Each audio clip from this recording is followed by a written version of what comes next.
Nós vamos iniciar agora a parte de oscilações que vai nos dar a base para estudar as ondas. Os tópicos que vamos ver nas oscilações envolvem o movimento harmônico simples, energia, movimento harmônico simples, pêndulo, simples e físico. Vamos ver um pouquinho de oscilações amortecidas, forçadas e ressonância. Então preste atenção em tudo que nós vamos ver aqui, porque terá muita analogia no tópico seguinte, que é a parte de ondas. Tá? Então, oscilações são movimentos repetitivos, né? O vai e vem. Estamos acostumados a ver, por exemplo, árvores balançando com o vento, né? Então aqui não é um movimento de vai e vem. As marés, né? O nível da água sobe e desce, né? Com alguma regularidade. Então é um movimento de oscilação. Tá? Aqui, por exemplo, nós temos um pêndulo. Você tem uma certa massa com um fio e ele faz o movimento de vai e vem. Né? Aqui nós temos um sistema massa-mola. Então essa massa faz o movimento de vai e vem. Tá? Então isso aqui envolve então oscilações. Se o movimento é repetitivo, então nós temos o período, nós temos a frequência. Tá? Então o período, nós vamos usar a letra T maiúsculo. Antes usávamos para temperatura, né? Então agora não vamos mais lidar com temperatura. Então o período é o tempo necessário para se realizar uma repetição, para dar uma volta, por exemplo, né? No caso de uma circunferência, né? Ou para completar um ciclo. Né? E o período nós vamos usar unidade padrão, segundo. Tá? E a frequência é o número de repetições que acontecem numa certa unidade de tempo. Como a nossa unidade de tempo é o segundo, então a frequência é o número de repetições por segundo. Então, como a unidade física aqui é apenas o segundo, então vai ser repetições por segundo. Então vai ficar 1 por segundo, ou segundo na menos 1. E isso recebe o nome de Hertz, em homenagem ao Frank Hertz, que estudava ondas eletromagnéticas, por exemplo. Então nós temos aqui agora, podemos falar em voltas por segundo, quando dá uma volta, um movimento circular, também chama de revolução, né? Dá uma revolução por segundo. Então, mas quando nós não estamos lidando com um movimento circular, um movimento de vai e vem, por exemplo, você vai ter um período, vai ter uma frequência, mas você não precisa falar em termos de voltas, né? Pode falar em termos de ciclos por segundo, por exemplo. E aí então eles estão relacionados, um é o inverso do outro. Né? Então, se eu posso contar o número de repetições que aconteceram por segundo, né? Eu posso também verificar uma repetição, qual é o tempo que leva para uma repetição. Isso é o período. Então, frequência e período são ligados, né? Um é o inverso do outro. Né? Então, eu tenho aqui 1 por segundo, que eu vou chamar de Hertz, para deixar claro, né, que é a frequência. Né? Vamos dar um exemplo aqui. Imaginar um relógio analógico, então ele tem ponteiros de segundos, minutos e hora. Então, qual é o período e a frequência, por exemplo, do ponteiro dos segundos? Bom, o ponteiro dos segundos, ele leva 60 segundos para dar uma volta. Então, o período, 60 segundos. E a frequência é 1 por 60. Você pode deixar nessa forma de fração ou expressar na forma decimal. Aí vai dar zero alguma coisa. Vamos expressar, inclusive, com notação científica. Né? 1,67 vezes 10 na menos 2. E aí 1 por segundo, vamos chamar de Hertz. O ponteiro dos minutos leva 60 minutos para dar uma volta, ou seja, 1 hora. Mas em segundos, né, são 3.600 segundos. Então esse é o período do ponteiro dos minutos. E a frequência é 1 pelo o inverso do período, né? 1 por 3.600. E isso dá, portanto, 2,78 vezes 10 na menos 4 Hz. E o ponteiro das horas? Bom, muitas pessoas já respondem, né? Pensam, um dia, 24 horas. Então o ponteiro das horas dá uma volta a cada 24 horas. Mas não, ele dá uma volta a cada 12 horas. Né? E, portanto, se cada hora tem 3.600 segundos, então em 12 horas são 43.200 segundos. E a frequência é o inverso disso. Né? Então, 1 por 43.200, isso vai dar 2,31 vezes 10 na menos 5 Hz. Então são números muito pequenos, porque nós estamos trabalhando com segundos, então quando você faz o inverso aqui de 3.600 ou 43.200, vai ficar um número muito pequeno. Por isso é conveniente usar notação científica, para não ficar trabalhando com várias casas depois da vírgula, cheias de zero. Na hora que vai escrever, fazer contas, isso pode esquecer de escrever algum zero, então omite um zero na hora de fazer uma conta na calculadora.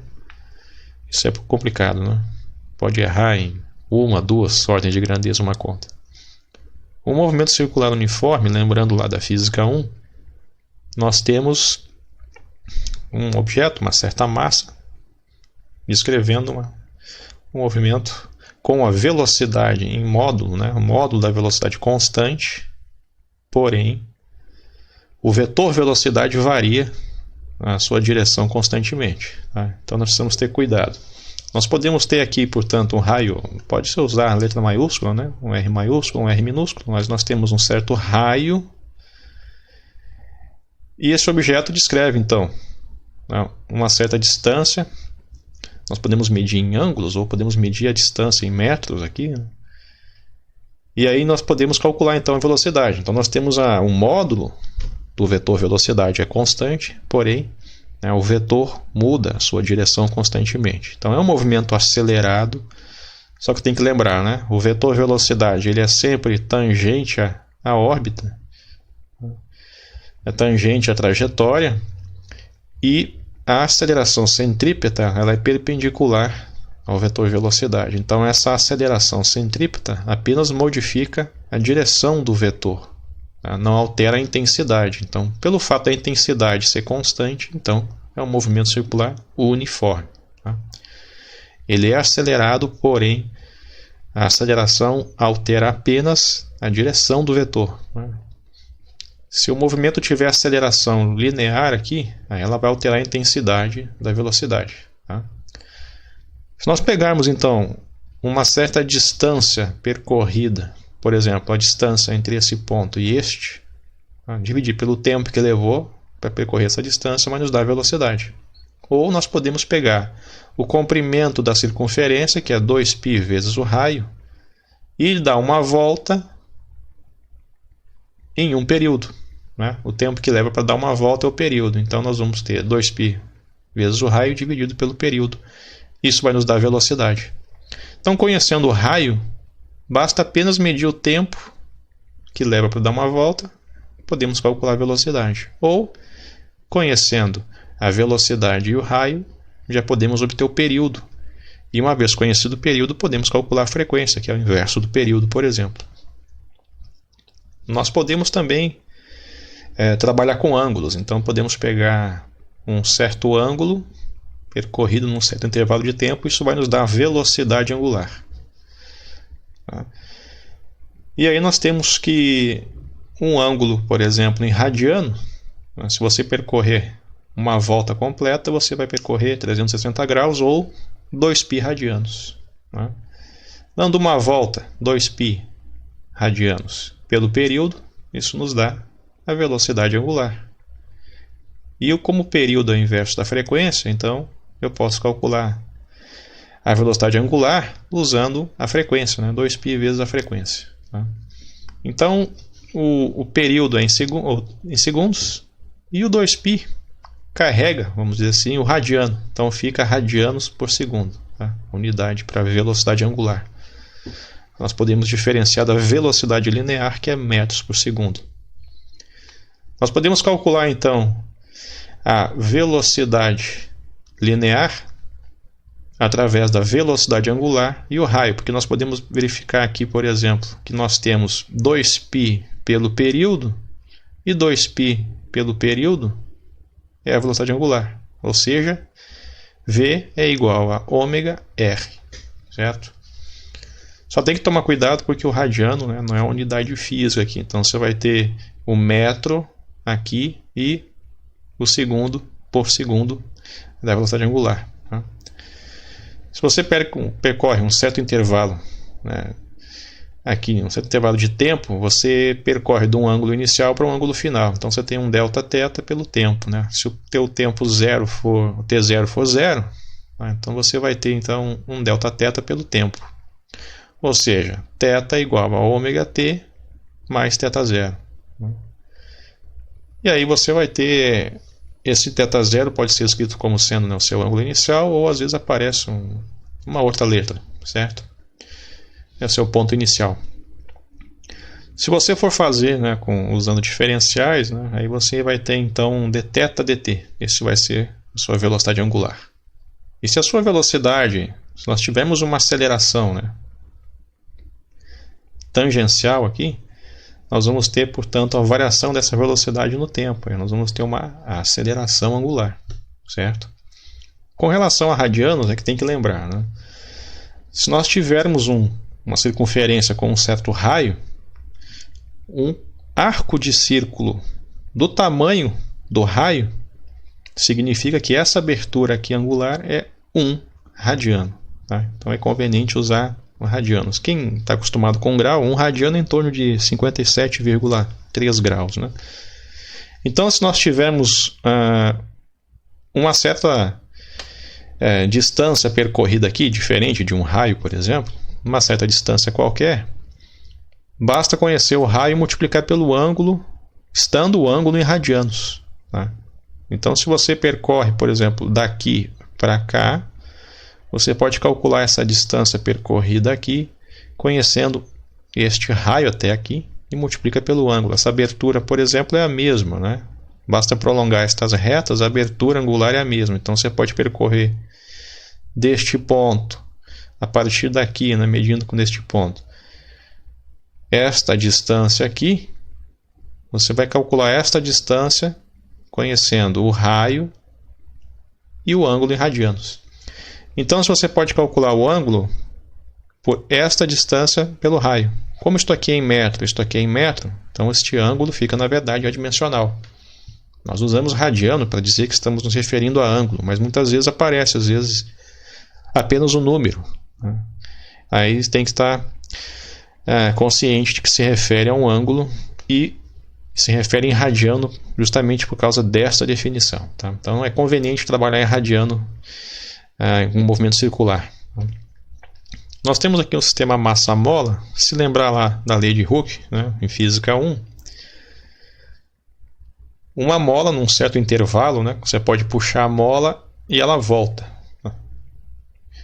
Se você puxar demais, obviamente, vai deformar e então você não vai observar aquilo que é descrito pela chamada lei de Hooke.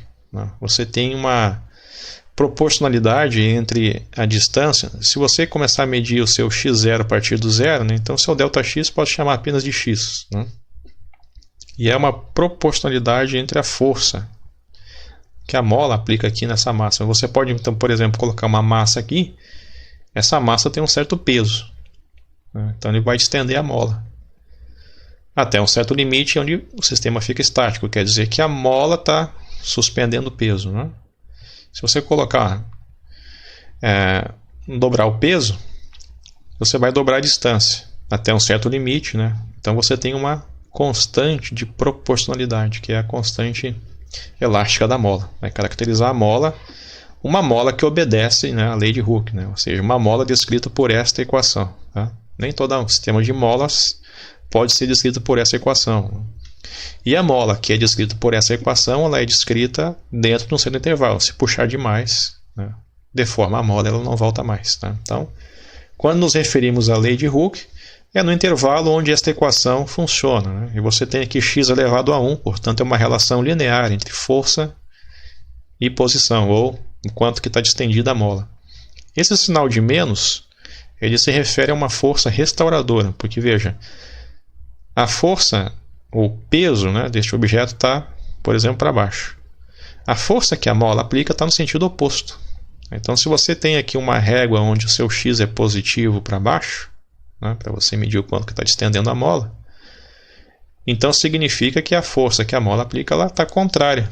Tá? Por isso tem o sinal de menos. Tá? Então, o sinal de menos caracteriza uma força restauradora. Imagine agora este movimento de vai e vem. Nós podemos chamar de movimento harmônico simples quando este movimento pode ser descrito por funções harmônicas do tipo seno-cosseno. Né? Simples quer dizer, vamos considerar um sistema sem atrito, um sistema, na verdade, sem perdas, né? Sem perdas para resistência do ar e assim por diante, né? Mas aqui nós pensamos diretamente no atrito aqui. Então, é um sistema ideal, onde não há perdas. Então, você tem um sistema descrito por funções harmônicas, portanto, é um movimento harmônico simples, tá?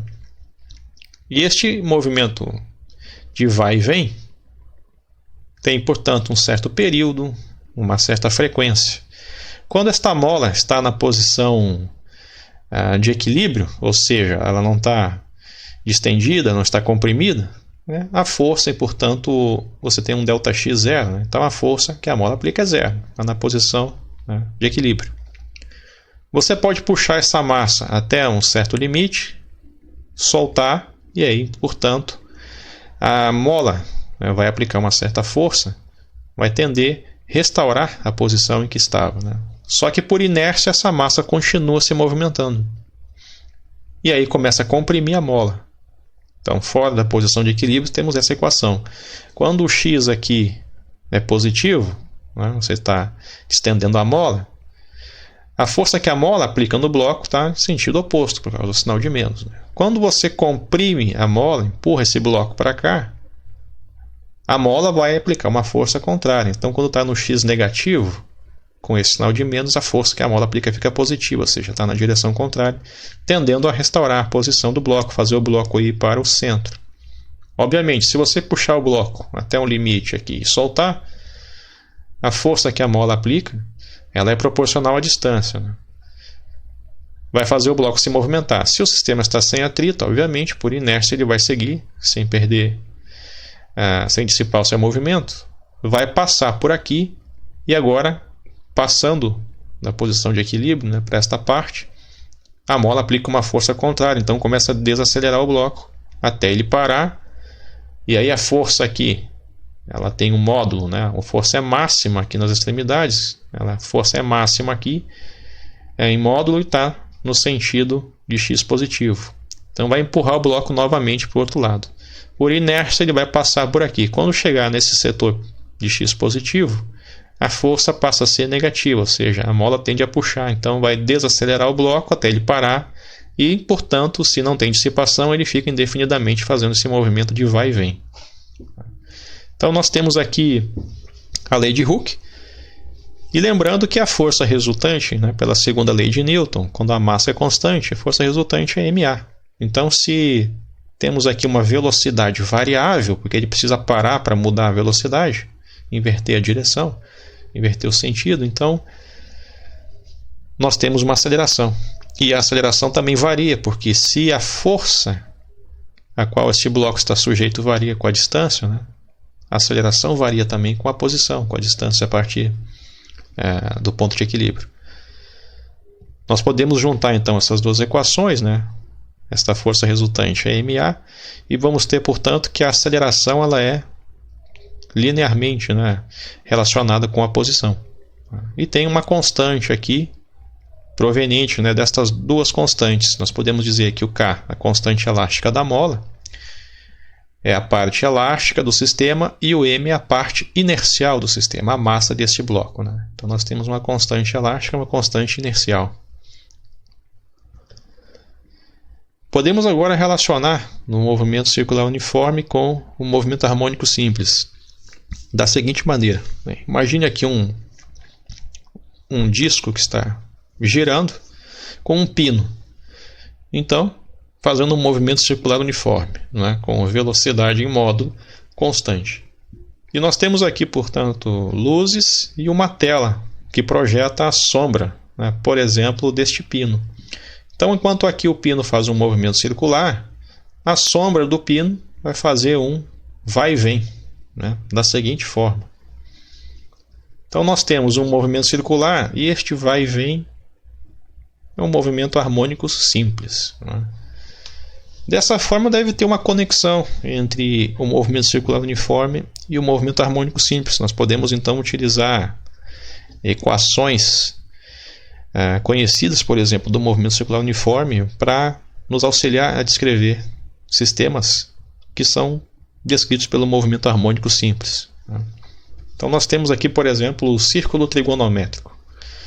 Tem raio 1, e se imaginar, portanto, este ponto, um objeto aqui percorrendo, por exemplo, um movimento circular uniforme, em cada posição ele vai ter coordenadas x e y. Se nós quisermos calcular essas coordenadas, tem que lembrar, por exemplo, imaginar aqui um triângulo. Então nós temos aqui o tamanho y aqui, seria o cateto oposto a este ângulo, está aqui. E este tamanho aqui no eixo x, seria o tamanho x, é o cateto adjacente a este ângulo. Se dividirmos, portanto, o cateto adjacente pela hipotenusa, isso dá o cosseno. O cateto oposto a este ângulo aqui, o cateto oposto pela hipotenusa, isso dá o seno daquele ângulo. No caso, quando a hipotenusa vale 1, então nós temos diretamente que a posição, o valor da posição na coordenada x deste ponto P, o valor é diretamente o cosseno, já que a hipotenusa é 1. E a coordenada y deste ponto é diretamente o seno deste ângulo, visto que a hipotenusa é 1, certo? Quando nós temos um raio qualquer, aí sim, a nossa hipotenusa vira o raio, então x é r cosseno θ e y é r seno θ. Dado que o raio é constante, nós podemos então conhecer as posições, as coordenadas x e y nesse ponto à medida que ele se movimenta, bastando apenas conhecer o ângulo. Conhecendo o ângulo, podemos calcular as coordenadas x e y desse ponto. Agora imagine então o nosso objeto descrevendo um movimento circular uniforme. À medida que o objeto, ou a coordenada deste objeto, vai se deslocando, as coordenadas x e y variam. Agora imagine, por exemplo, a coordenada x deste objeto que se desloca aqui. A coordenada x ela varia de um ângulo 0 até um ângulo qualquer. A coordenada x varia do valor que é um raio, que é o valor máximo, vai diminuindo até 0 e depois tem valores negativos até menos r. A coordenada x e a coordenada y variam de menos r, de r até menos r, de r até menos r. Agora, quando nós imaginamos lá o nosso movimento harmônico simples, como sendo, por exemplo, a sombra do movimento circular uniforme, nós podemos dizer de outra forma, de modo geral, que este movimento vai e vem seria a projeção no plano ou numa linha, a projeção numa linha do movimento circular uniforme. Então nós temos um vai e vem aqui, e este vai e vem pode ser descrito pelo vai e vem da coordenada x do objeto em cada posição aqui. A coordenada x vai descrever um vai e vem. Portanto, nós podemos utilizar essa característica do movimento circular uniforme junto com aquilo que aprendemos com o círculo trigonométrico para obter equações e descrever um movimento de vai e vem, ou seja, um movimento harmônico simples. Nós vimos, por exemplo, que a coordenada x em cada ângulo que este ponto aqui está é descrita por r cosseno θ. Então, nós podemos descrever o nosso movimento harmônico simples a partir de uma posição de equilíbrio. Nós vamos ter, portanto, ao invés de chamar de r aqui, vamos chamar de a amplitude, vamos chamar de xm, e ele vai do 0 até menos xm. O sinal de menos vem do cosseno.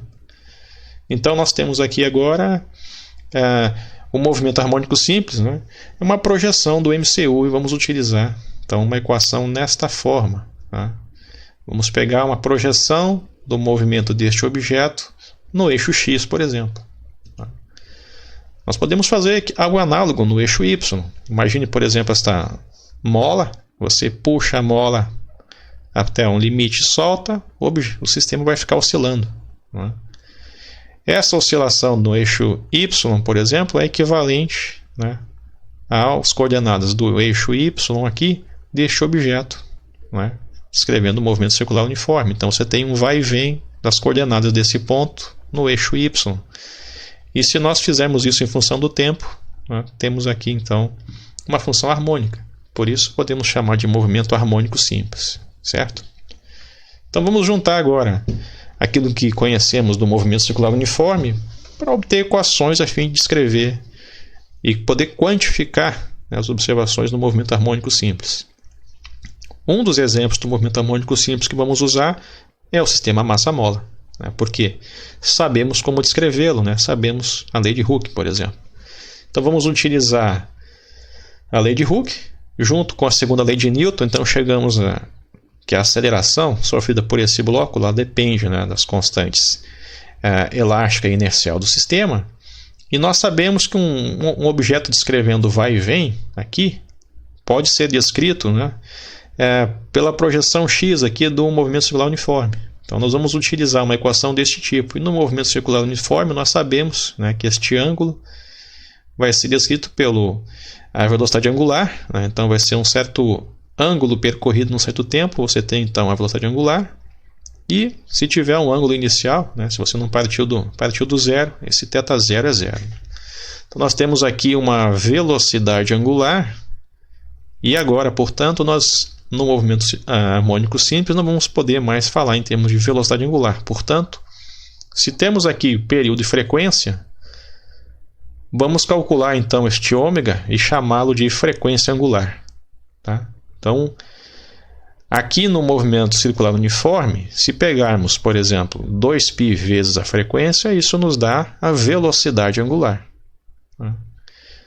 No entanto, um objeto que descreve o vai e vem aqui no mesmo período em que este objeto dá uma volta, ele vai ter então o mesmo período e a mesma frequência. Se este vai e vem tem o mesmo valor de período e frequência, nós podemos calcular um ômega da mesma forma.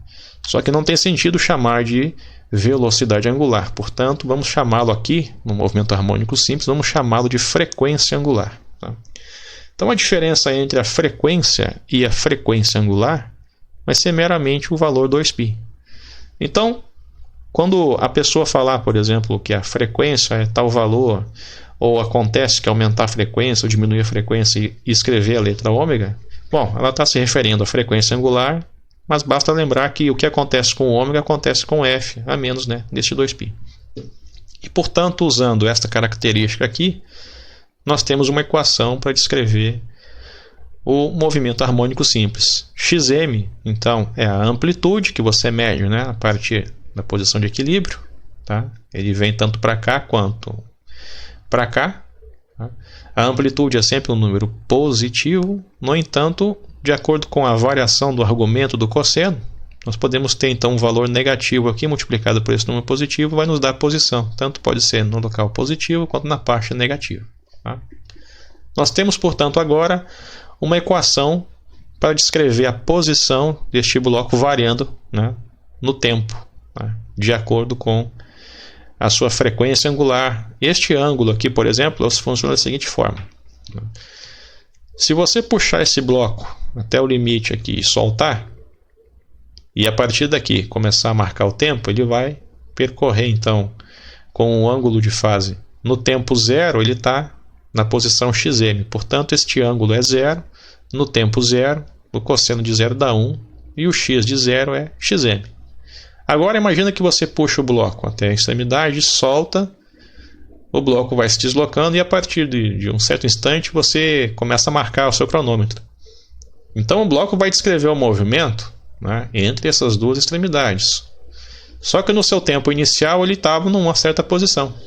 Então por isso você vai caracterizar, vai descrever isso através dessa constante aqui. Seria equivalente a um ângulo inicial aqui, né? Você tem um ângulo inicial aqui, então a sua coordenada x vai ter um valor, que não é o valor máximo aqui, certo? Desta forma nós temos, portanto, aqui a amplitude, esta agora é a frequência angular, tudo que aparece aqui, o argumento do cosseno é a fase, e essa constante é chamada constante de fase, ou ângulo de fase, né? Mas lembra que o ângulo de fase tem que tomar cuidado com a interpretação física, né? Você tem uma diferença aqui em relação à sua posição inicial, né? Sua posição onde você conta o tempo inicial pode não ser necessariamente, né, na amplitude máxima, né? Na sua posição máxima, certo? Nós temos, portanto, uma equação para descrever agora um movimento harmônico simples. Às vezes aparece no lugar, né, do xm, aparece um A de amplitude. Tá? Então, o que aparece na frente da parte oscilatória é a amplitude. Se nós temos, então, como descrever a posição, e ela varia em relação ao tempo, nós podemos calcular a velocidade desse bloco. Afinal de contas, a velocidade é a derivada da posição em relação ao tempo. Nós podemos, então, fazer a conta, né, derivando esta função em relação ao tempo. Como x é uma constante, ele sai da derivada, vamos derivar o cosseno, que dá menos o seno, e a derivada do que tem aqui dentro do argumento, né, a derivada disso aqui em relação ao tempo, resta apenas o ômega. Então, nós temos que a velocidade vai ser menos ômega xm seno disso aqui tudo. Eu vou chamar, portanto, tudo que aparece na frente, né, da parte oscilatória de amplitude. Né? É a amplitude da velocidade. Então, o Vm é o xm vezes ômega. Esta é a amplitude da velocidade. O sinal de menos ele vai se combinar com o sinal do seno. Tá? Então, a amplitude da velocidade é esse Vm aqui. Certo? E aí, a velocidade pode estar apontando no sentido positivo ou sentido negativo. Né? Ela vai combinar, então, esse sinal com o sinal do seno. Tá? Nós temos agora a aceleração. Podemos calcular a partir da velocidade. Como a velocidade varia no tempo, portanto, há uma aceleração. Tá? Fazendo a derivada da velocidade em relação ao tempo, temos que levar em conta, portanto, né, a função velocidade. Isso aqui é constante.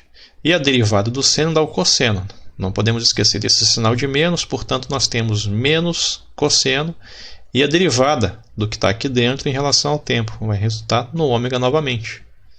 Então, nós temos aqui agora a amplitude da aceleração vezes o cosseno. Né? E esse sinal de menos vai se combinar com o sinal do cosseno. Certo? Então, basta lembrar agora que a amplitude da aceleração é o Vm vezes o ômega. Ou, lembrando que o ômega, eu tinha um ômega aqui dentro, né? Já que o Vm é xm ômega, portanto, a amplitude da aceleração é xm ômega ao quadrado. Tá? Para não ficar carregando esse monte de letras aqui, juntamos tudo, lembrando que a parte que não é oscilatória é a amplitude, tá, da aceleração. Portanto, nós temos aqui essas três equações, tá, para descrever a posição, a velocidade e a aceleração do objeto descrito pelo movimento harmônico simples, ou objeto que descreve, né, realiza um movimento harmônico simples. Tá?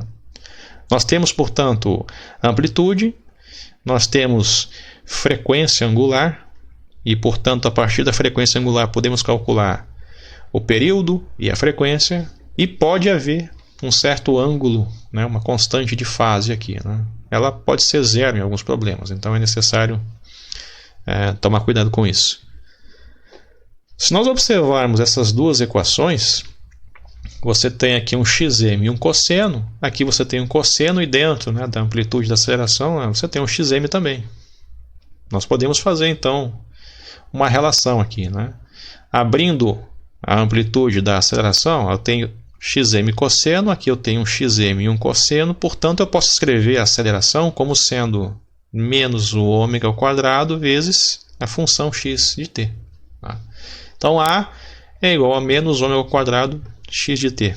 Eu tenho uma relação linear entre a aceleração e a posição. Tá? E eu tenho uma certa constante aqui. E nós tínhamos visto isso antes, lembra? No sistema massa-mola, nós temos essa relação linear. Lembra que a aceleração ela varia, né, com o tempo, a posição varia com o tempo. E, portanto, nós podemos relacionar através da lei de Hooke e a segunda lei de Newton, obtivemos isto. E observando o movimento harmônico simples, tivemos esta relação. Então, nós podemos relacionar o que aparece aqui com o que aparece aqui, ou seja, o ômega ao quadrado é igual a k sobre m, ou raiz quadrada, né? O ômega raiz quadrada de k sobre m. Ou seja, basta eu conhecer a constante elástica, né, do sistema e a constante inercial, né, a constante da mola e a massa do sistema, eu posso calcular a frequência angular do sistema. E se eu tenho a frequência angular, eu tenho o período e a frequência. Olha que interessante. Então, se eu pegar apenas esses números, eu já obtenho 3 grandezas, né? Eu tenho a frequência angular, eu tenho a frequência e eu posso calcular também o período, né, conhecendo esses números. Ou eu posso, a partir, por exemplo, da posição, conhecendo a frequência angular, eu já posso obter a função aceleração. Não preciso fazer aquelas 2 derivadas, por exemplo, como nós fizemos ali. Então, eu tenho essas relações e são muito úteis para descrever o movimento harmônico simples. Portanto, nós temos aqui 4 equações, né? Então, na verdade, temos essas 3 equações e mais uma auxiliar. Tá? Então, tem posição, velocidade, aceleração e uma equação auxiliar, né, que relaciona a aceleração com a posição do objeto. Tá? Então, podemos dizer, por exemplo, que uma característica do movimento harmônico simples é essa relação, né, entre a aceleração estar conectada com a posição a menos, né, de uma constante. Né? Então, menos uma constante ao quadrado, por exemplo. Tá? Então, ela está relacionada. Essa é uma característica do movimento harmônico simples. Tá? Então, vamos relacionar agora, entender um pouquinho mais, porque, veja, nós temos essas 3 variáveis, né, e elas estão variando de formas diferentes. E aqui, por exemplo, nós temos nessa animação, essas flechas representam, né, a intensidade e o sinal, né, dessas 3 variáveis. Né? E essas funções, cosseno e seno, também nós temos que lembrar, né, como é que essas funções variam com o tempo, por exemplo. Tem que lembrar, aqui dentro, isso aqui representa um ângulo, por exemplo. Né? Então, você tem um ângulo variando com o tempo, por exemplo. Já que isso aqui é a projeção, né, de um movimento equivalente, né, no circular uniforme. Então, veja, por exemplo, a posição, ela varia aqui, né, no sentido de x positivo, varia a intensidade, quando está em x negativo, a flecha aponta no sentido contrário. É como se fosse um vetor, né, menos i. Né? E aí a velocidade, ela aponta ora no sentido positivo, ora no sentido negativo. Tá? Variando, por exemplo, o sinal, esse sinal aqui e o seno, né? Vai combinar esse sinal. A aceleração, pela lei de Hooke, a aceleração vai ser proporcional à força, né? Ou a força proporcional à aceleração. Elas estão conectadas. Você tem a posição e a constante da mola. Tem que lembrar do sinal de menos porque é uma força restauradora, ou seja, você puxa o bloco, né? E a mola vai tender sempre a fazer o bloco voltar para a posição de equilíbrio. Tá? Então, o sinal da aceleração e a intensidade são dados por esta relação. Tá? Agora, se nós imaginarmos, por exemplo, né, a posição, a velocidade e a aceleração, vamos pegar os extremos, por exemplo. Bom, a posição ela é máxima nos extremos, né, em módulo, né, e aqui, por exemplo, a partir do zero vai ser a posição negativa. Então, em módulo, né, a posição é máxima nos extremos. A velocidade, nos extremos, ela é zero. Porque, afinal de contas, né, tem que inverter, tem que parar para inverter a velocidade. Né? Então, nos extremos, ela é zero. E quando o bloco passa pela posição de equilíbrio, a velocidade é máxima em módulo. Tá? O sinal vai depender, né, se o bloco está indo do xm para o menos xm, ou do menos xm para o mais xm, porque aí a velocidade vai ser negativa neste caso e positiva neste caso. Então, dependendo da onde para onde que ele está indo, vai variar o sinal. Mas em módulo, a velocidade é máxima, né, na posição de equilíbrio, posição zero. E a aceleração, ela é máxima em módulo nas extremidades, só que está com o sinal contrário da posição. Tá? A gente vê por aqui, por exemplo, né?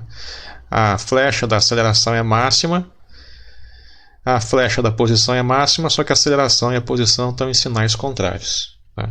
E se nós pensarmos nos gráficos dessas funções, né, eles têm amplitudes diferentes. Tá? Nós temos que imaginar esses 3 gráficos ao mesmo tempo. Olha só. Aqui nós temos, por exemplo, a posição variando no tempo. Gráfico em azul. Então, por exemplo, parte aqui da posição máxima. Né? A posição varia entre o xm aqui e o menos xm aqui. Então, a amplitude é do zero até o extremo, ou do zero até o extremo. Tá? Essa é a amplitude. Neste caso aqui, ó, esta função descreve um θ0 aqui é zero, por exemplo, né? Porque você puxou o bloco até a extremidade, quando liberou o bloco começou a contar o tempo, portanto ele está na posição xm aqui, né?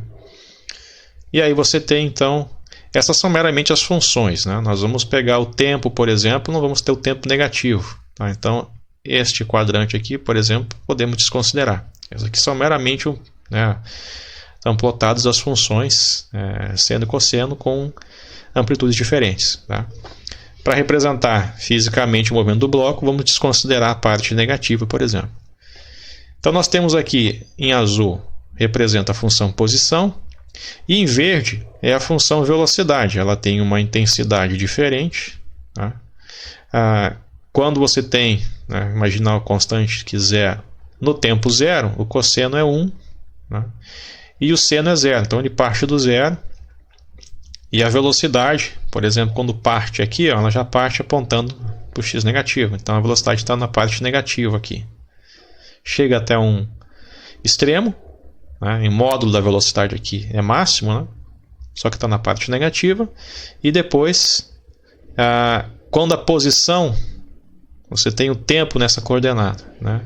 Neste tempo, você tem uma posição. Neste tempo, tem uma posição. Quando chega neste tempo aqui, a posição está no zero. E a velocidade está no extremo. Tá? Posição no zero, a velocidade está nos extremos. A posição aqui é zero, a velocidade está no outro extremo. Tá? Só que estão com uma defasagem, né? Porque o seno e o cosseno são funções que têm uma defasagem. Agora a aceleração, apesar de ser cosseno também, tem uma intensidade diferente. Tá? Por isso que...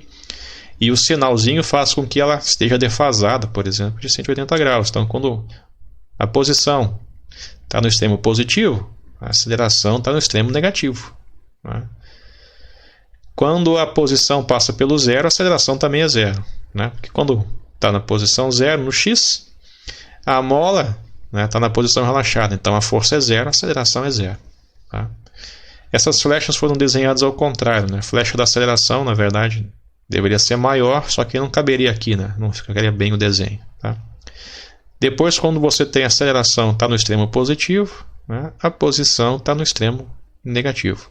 Então veja, vocês precisam relacionar este movimento de vai e vem com essas três variáveis, com essas três funções desta forma, ou, né, imaginar essas flechas variando aqui, né, que verifica. Essas flechas representam as intensidades e se está no quadrante positivo ou no lado negativo aqui, né? Então fica bem complicado à primeira vista, mas com o tempo, né, a gente acostuma. Vamos colocar números, então, vamos ver alguns exemplos. Tá? Então a gente tem aqui, por exemplo, neste exemplo, o corpo oscila com uma frequência angular de 8 radianos por segundo. Tá? No tempo zero, o corpo está em x igual a 4 centímetros com uma velocidade inicial de menos 25 centímetros por segundo. Tá? Determine a amplitude e a constante de fase do movimento. O B, escreva x como função do tempo. Então, como é um movimento harmônico simples, a gente pode pensar no sistema massa-mola. Tá?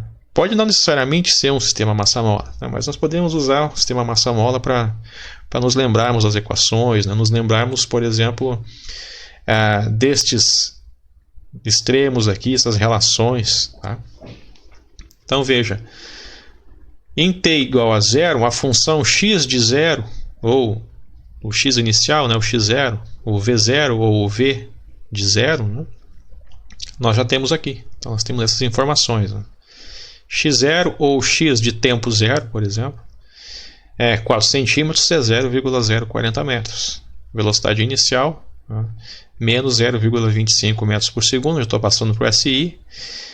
E a frequência angular, 8 radianos por segundo.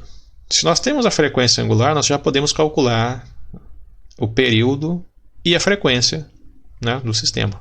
Tá? E essa é a função que nós precisamos, né, escrever, por exemplo. x de t, né, xm cosseno de ômega t mais θ0. Né? A velocidade, lembrando, quando você faz essa derivada, é menos vm seno de ômega t mais θ0. Bom, nós precisamos calcular a amplitude, Tá? Precisamos saber a amplitude. Quando fala só amplitude, geralmente é a amplitude da posição, né? Porque nós temos a amplitude da velocidade e a amplitude da aceleração. Quando se diz só amplitude, é a posição, né? E nós precisamos então calcular o xm e a constante de fase, né? Lembra, fase é tudo isso aqui. A constante de fase é só a parte aqui que não está relacionada com o tempo. Tá? Temos que calcular então, obter essas dois parâmetros e depois escrever essa função aqui colocando os valores, né, de cada parâmetro aqui. Então, o x no tempo zero, né, é o x0 aqui, né, no tempo zero, tá? Isso aqui fica zero, nós temos cosseno de θ0 vezes xm. Isso aqui tem que dar o 0,040 metros. Tá? Então, o x de zero, tá? O x no tempo zero, eu posso chamar de x0, como é acostumado, né? O x inicial, por exemplo. Então, assim como também a velocidade no tempo zero, velocidade no tempo inicial é o v0. É menos Vm seno, quando o tempo é zero, né? Fica só o seno de θ0. Ou o Vm é o xm ômega seno de θ0. Então eu preciso obter tanto o θ0 quanto o xm. Tá? Eu preciso obter aqui o θ0 xm. E aqui tem um ômega. Bom, o ômega eu sei o valor. Ok, mas como é que eu posso relacionar? Eu posso eliminar o xm. Eu tenho essas duas equações e eu tenho duas incógnitas. Então já se pode imaginar, né, essa frase, duas equações, duas incógnitas. Pode relacionar as equações, pode fazer um sistema, pode resolver de forma matricial, enfim, né, o método cada um escolhe. Se eu dividir, por exemplo, esta por essa, o seno pelo cosseno vai me dar o tangente. Então eu vou dividir o v0 pelo x0. E aí vai, xm por xm dá 1. Né? Então ele corta. Né? Então eu tenho ômega tangente de θ0. Agora é o seguinte, eu tenho o v0 e o x0 eu conheço os valores. O ômega eu conheço o valor, portanto agora eu só tenho um parâmetro a ser determinado. Né? Tangente de θ0 vai ser v0 menos v0 por ômega x0. E aí a gente calcula, né? θ0 é o arco cuja tangente é aquele valor. Substituindo os valores, né, nós podemos calcular, portanto, e aí você tem que tomar cuidado, né? Se a calculadora está configurada em graus, ela vai dar a resposta em graus. Né? Se está configurada em radianos, vai dar a resposta em radianos. Então, o número vai variar, ele tem que tomar cuidado, né? Não confundir, né? Achar que é um número em radiano quando a calculadora está te retornando o número em graus, certo? Isso aqui dá 0,663 radianos. Tá? Então, essa é a constante de fase. Justamente porque nós vamos ver depois, né? Se no tempo zero ele tivesse partido, né, da posição 4 centímetros, então essa aqui 4 seria a amplitude. Né? Mas como ele tem um ângulo, uma constante de fase que não é zero, significa que você puxou, por exemplo, se tem a massa mola até um certo limite, liberou a massa, só que depois, né, de uma certa posição, você começou a contar, né, ligou o seu cronômetro. Então, no tempo zero ele não está na amplitude, né? Não está em nenhum dos extremos, por exemplo. Bom, agora que nós temos aqui os vários parâmetros já dados inicialmente e mais a constante de fase, podemos determinar a amplitude agora.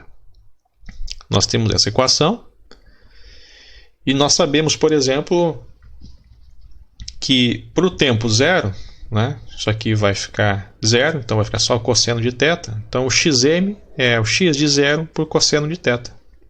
Agora que nós sabemos qual é o ângulo inicial, né, nós sabemos qual é a constante de fase e sabemos o valor x de zero, então podemos calcular a amplitude. Tá? Tendo que tomar cuidado, né, de acordo com a configuração da calculadora para radianos ou graus. Tá? Eu vou colocar escrever aqui para deixar claro que isso aqui representa radianos, tá? Mas quando isso aqui está omitido, né? Lembrando que é adimensional, portanto, se você omitir, significa que é um ângulo em radianos aqui para nós. Tá?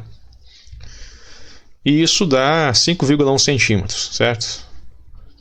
comparando aqui com o que foi dado em centímetros, né? Então você puxou aqui a partir do 0 até os 5,1 centímetros, por exemplo, soltou seu sistema massa-mola. Quando estava lá no 4 centímetros, começou a contar no tempo zero. É por isso, né, quando vamos escrever agora na letra B a função, né, ela tem esta cara aqui. Ó. A sua constante de fase ela não é zero, porque a posição no tempo zero não era, né, no extremo, né, não estava no extremo. Então essa é a função para descrever esse nosso sistema. Eu usei como exemplo aqui, né, falando em sistema massa-mola, mas nós não sabemos que sistema é esse. Nós sabemos meramente que é um sistema que oscila, né, de acordo com um movimento harmônico simples. Tá? Então esta é a equação. Agora, se isso é um sistema massa-mola, se é um pêndulo, se representa a maré, aí já não sabemos, né? Nós temos aqui simplesmente algumas informações e podemos calcular algumas questões, mas nós não sabemos a que sistema isso necessariamente se refere. Tá? Geralmente, quando envolve o sistema massa-mola, vai ser dado aí a constante da mola, a massa do sistema. Né? É possível relacioná-los através da frequência angular. Né? Bom, um outro exemplo. Para um dado sistema massa-mola, agora sim está explícito, né? Na posição inicial, né, no tempo zero, então a posição é dada por x de zero, menos 8,5 centímetros, a velocidade inicial, né, o v de zero, é menos 0,920 metros por segundo, e a aceleração, né, no tempo zero, então a aceleração inicial é 47 metros por segundo ao quadrado. Aí pergunta, qual é a frequência angular do sistema? E quais são os valores da constante de fase e da amplitude. Tá? Agora nós sabemos que é um sistema massa-mola, então nós podemos usar aquela relação, né, entre o ômega, o K e o M. Né? Então no tempo zero, nós temos o seguinte. Né? Lembrando aquelas equações, né, quando o tempo é zero, então o ômega t dá zero sobre apenas a constante de fase. Né? E abrir aqui as amplitudes, né, o Vm é xm ômega e o Am, né, é o xm ômega ao quadrado. Tá? Lembra que o sinal de menos não faz parte da amplitude, né? Ele vai se combinar com o sinal do cosseno e do seno. Tá? E aí, como nós vimos no exemplo anterior, para calcular, por exemplo, a constante de fase, já que nós sabemos os valores, né, da velocidade da posição inicial, aí nós temos então essa relação com a tangente, né, do ângulo. E como é um sistema massa-mola, nós sabemos que o ômega é a raiz quadrada de K sobre M, certo? Bom, aqui nós não sabemos qual é o valor do ômega, né? Não foi dado no enunciado. Também não foi dito qual é o valor do K e do M, então nós temos um problema. Nós não podemos usar essa relação para calcular, por exemplo, a constante de fase aqui, porque nós não sabemos o valor do ômega. Né? Então nós temos um problema. Existe uma outra forma? Existe. Lembra que nós relacionamos aqui a posição e a aceleração naquela equação auxiliar? Né? Nós temos aqui, por exemplo, o cosseno xm, que nós temos um xm e um cosseno. A aceleração e a posição são relacionadas, né, pelo menos uma constante, né, ao quadrado, por exemplo. Tanto faz, em qualquer intervalo de tempo, inclusive no tempo zero. Né? Isso aqui segue valendo.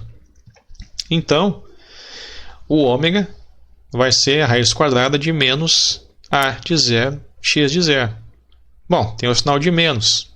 Isso não é problema, porque um destes vai ser negativo. Né? Quando um é positivo, o outro é negativo. Então, essa raiz vai ficar, né, sempre vai ficar positivo, né, para extrair a raiz. E aí podemos calcular, então, agora o ômega. Tá? E o ômega vai ser 23,5 radianos por segundo. Lembra que aqui, dimensionalmente, a gente só obtém unidades físicas aqui.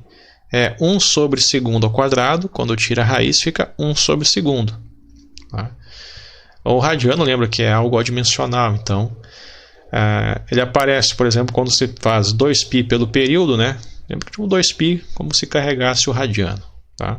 Então, nós temos aqui a frequência angular. É 23,5 radianos por segundo. Lembra que agora nós não falamos mais, no movimento harmônico simples, não falamos mais velocidade angular. Né? Não tem mais sentido. Né?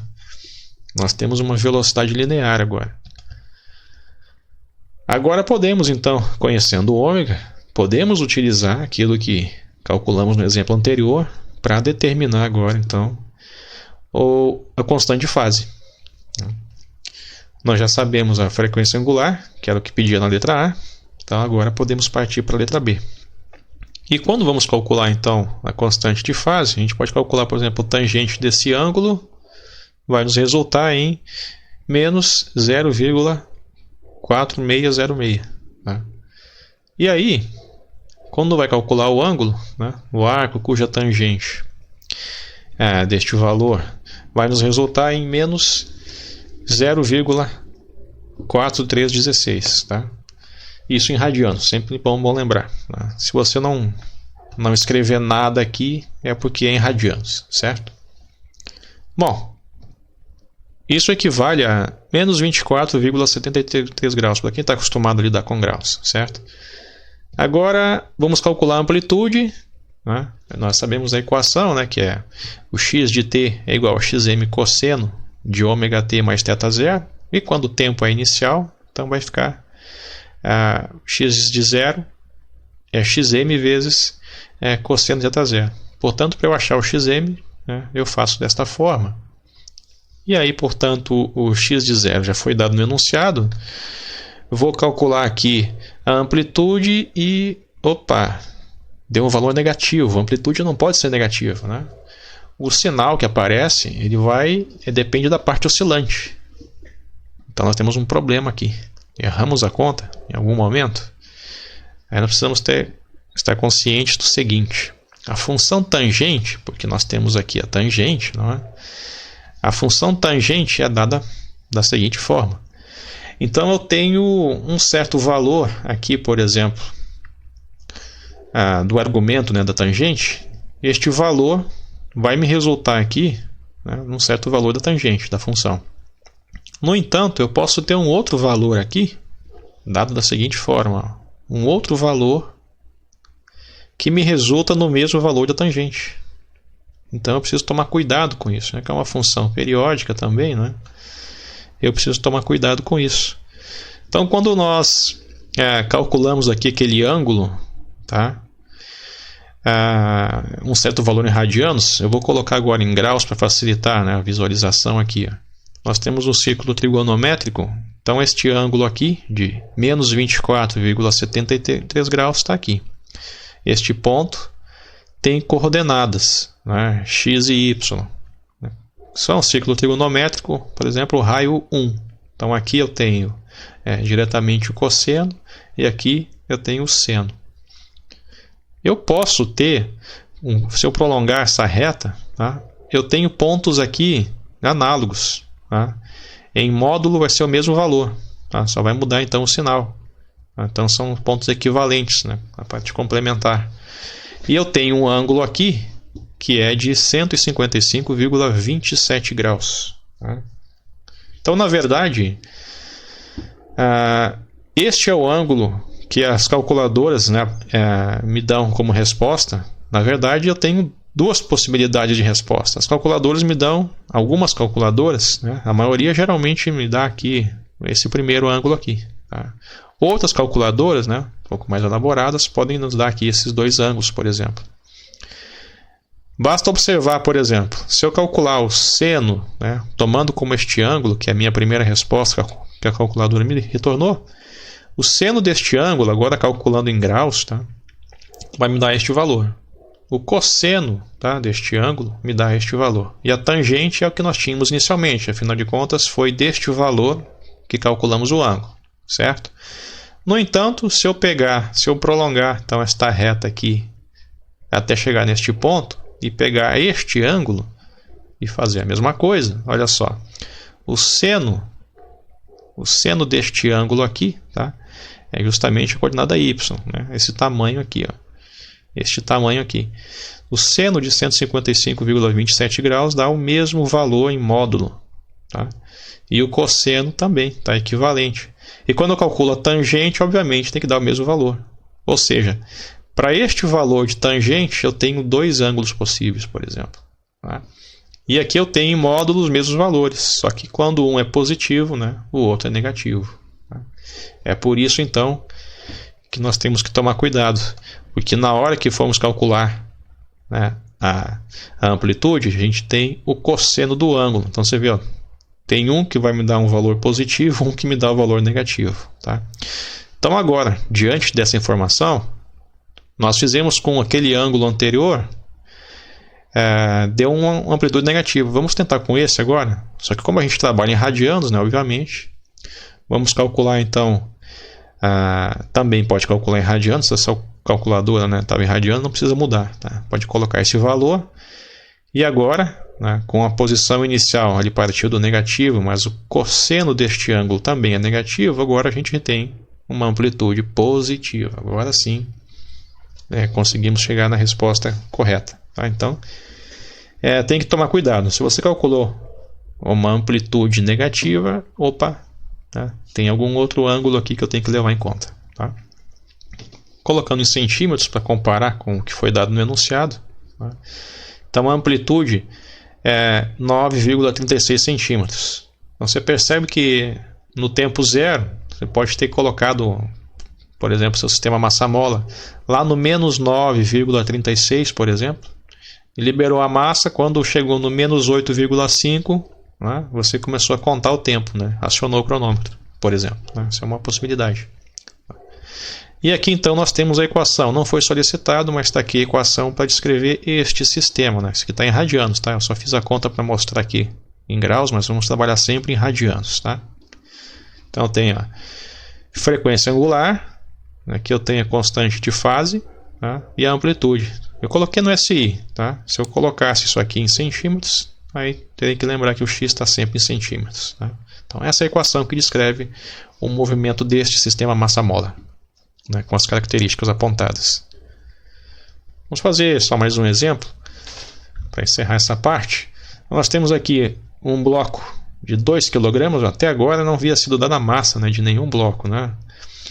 Um bloco de 2 kg está preso a uma mola cuja constante elástica é 196 newtons por metro. Tá? Ou seja, para eu estender essa mola cada metro, preciso de 196 newtons. Né? Isso, claro, no limite, né, de distância que a mola, né, continua ainda obedecendo a lei de Hooke, né, sem ser deformada. Bom, o bloco é afastado 5 centímetros da posição de equilíbrio e liberado, né, em t igual a 0, ou seja, né, você puxou o bloco e aí quando você solta, você marca aciona o cronômetro. Né? Então determine a frequência angular, a frequência, o período e escreva a função de x. Né? Então nós temos agora a massa e a constante elástica. Né? Então agora fica fácil. Né? Nós temos aqui a função que precisamos, né, determinar. Então a gente precisa saber a amplitude, precisamos saber a frequência angular e se esse valor aqui, né, é zero ou... Né, não é zero. Tá? Então nós temos aqui o seguinte: o bloco foi puxado até 5 centímetros, foi liberado. E ali começou a contar o tempo zero. Bom, então aqui já nos dá a amplitude. Né? É 5 centímetros ou 0,05 metros. Né?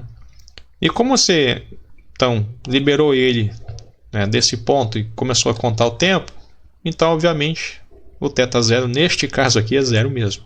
Porque quando o tempo for zero, tá, o x de zero tem que ser igual a 5. No caso 5 centímetros, se for estar em centímetros. Né?